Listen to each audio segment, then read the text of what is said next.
हाँ मत गोटे जूनियरटे देखाला पचारा भाई आउ मु तो एबे 21-22 वर्षर हेली तमें तो 25 वर्षर हो गलनी एत जॉब कर सारे बहुत सारा थिंग्स देखीच मत तुम 3टा एडवाइस दियो जो 3टा एडवाइस को मुझे आगू गला बेले टिके देखी रखी चलि मत लगे भाई ये तो पचारूनी यहाँ मो यंगर वर्सन मत पचार जे तू जो 20-21 रही था तू 3टा जिनस कौन जोटा कि तू भूल करके 25 पहुँचीचु और मु सबू से 3टा एडवाइस सबू यंगर पिला मोठू जो मैंने भी यंगर ये 3टा एडवाइस को मु मन रखिकी चल ये 3टा एडवाइस तुमको लाइफ रे एते भूल कर रखीदेव ना एते सारा टेंशन कमेदेव एते सारा फेल्युअर कमेदेव बस ये 3टा पॉइंट को पूरा लास्ट जाके शुण वीडियो तुम लाइफ चेंजिंग वीडियो हो पारे। फास्ट पॉइंट हूँ पढ़ी दियो जदि तुमको टिके भी पाठ बुझा पड़े जदि तुम पाखे पढ़ाई मोबाइलटे अच्छी जदि तुम घर लोक टिके भी सपोर्ट कर कौटे भल कॉलेज रे तुमको एडमिशन दौची जदि भी तुम को सांग टिके पढ़ा जानी से तुमको हेल्प करुच्ची भाई पढ़ी दियो। लाइफ जाक समस्ते रिग्रेट रे मरी जाती कि मो काश आउ टिके पढ़ी था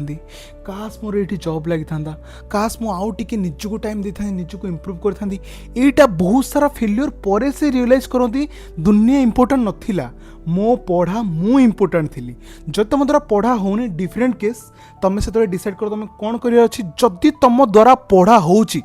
केबे एफर्टा को 5 रे छाड़नी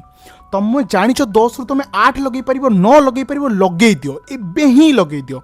तुमको लाइफ रे केबे चांस मिलबनी से +2 रे एफर्ट मारिबा को से बीटेक रे एफर्ट मारिबा को जत्ते बेले जो चांस तुम पाउछ पूरा जोरदार परिश्रम करो पढ़ा परिश्रम गोटे जिनस जहाँ तुमको धैर्य शिखाइब धैर्य हूँ गोटे जिनस जहाँ तुमको जीवन जीवा शिखेब तो जिते बेले तुम परिश्रम करिवो सेते बेले निज प्रति सेल्फ रिस्पेक्ट बढ़िवो सेते बेले निज प्रति भल पाइबा बढ़िवो आ परिश्रम करू करू हुए तो तुम भल जॉबटे हो हुए तो तुम बापा माँ स्वप्न पूरण हो हुए तुम बापा माँ फ्लाइट तुम कड़े बुले नहीं हुए तो इतने 4 स्टार होटेल बसिक भिडियो बनइब किसी भी कर बस तुम पढ़ा चालू रख जितकी हो पार पढ़ पढ़ा को टाइम दियो एमती ना कि सांग मान सहित बुली पड़े पढ़ी प्रतिदिन घंटा लाखे पढ़। सेकेंड फिक्स योर गोल आउ गोल सब गोटे रख पैसा अंधाधुन पैसा तुम कह भाई की कथा कहूच मु भल मनीषटे हेबी लोक मान सेवा करी लोक मान भल पाइबा देवी लोक मान प्रति उदारता हेबी हम्बलनेस हेबी एग्जांपल मु लाइफ रे कोठी केते बेले भल पाइबा पाई परिबिनी समस्त तारीफ तो करेंगे कि जो मो दुख आसो मत राति कांदिकी शोया पड़ो मो लाइफ रे देखी सारी तुम पाखे जहाँ थाउ न थाउ केवल पैसा थिबार अच्छी पैसा जो तुम पाखे अच्छी घर लोक बिहेवियर भी तुम प्रति चेंज हम पार्टनर रेस्पेक्ट तुम बढ़ीज सांगसाथी मान सहित तुम पोजिशन गोटे उपरे तुम जहाँ चाहिए कर जुआड़े चाहिए जापर जो मोबाइल चाहिए जो खाइबा चाहिए जो रेस्टोरेंट चाहिए तुम बसी पार तुमको केवे डाउन फील हेनी तुमको केवे निकम्मा फील हेनी तुमको केवे कौ जिन कला बेलू कौ जिन किणला बेलू तुमको भाविया पड़न जे भाई ए मसरे पैसा ना क्या मागिबी क्या मागवा पड़ोनी लाइफ रे जहाँ कर माने एमती खराब सिचुएसन आसनी कि क्या मागवा पड़ो गोटे थर तुम मागवा स्टार्ट कल ना से तुम लाइफ जाक तुमको खाई चलो आपर्यंत तुम लोक मान मागवा आरंभ कर तुम केते बेले भी निज पाखे तुम पैसा रही तो सबु बेले गोटे एम रख पैसा कौन भी उपाय हो मत पैसा कमार अच्छी ना कि लोक मार भाई परिश्रम कर अधिका परिश्रम कर पैसा समस्त उपाय रख फैमिली होगला गर्लफ्रेंड होगला एम होगला पैसा पैसा थिले समस्त रे पैसा थिले कहीं रही यहाँ हूँ निराट सत्य आजिकल दुनिया रे। थर्ड पॉइंटा हूँ मोर फेवरेट पॉइंट थर्ड पॉइंटा केबे करनी ना तुम जी थाउ थाउ मरीज केबे क्या सहित अटैच हेनी को थिंग्स होगला को स्पोर्ट्स होगला आ पर्सन सहित तो जमा भी नुह मरीज पचे दौड़ देदेव कि कौ पर्सन सहित अटैच हेनी फिजिकाली मेंटाली इमोशनली नेभर नेभर को जिनस प्रति को स्पोर्ट्स प्रति होगला को स्किल प्रति होगला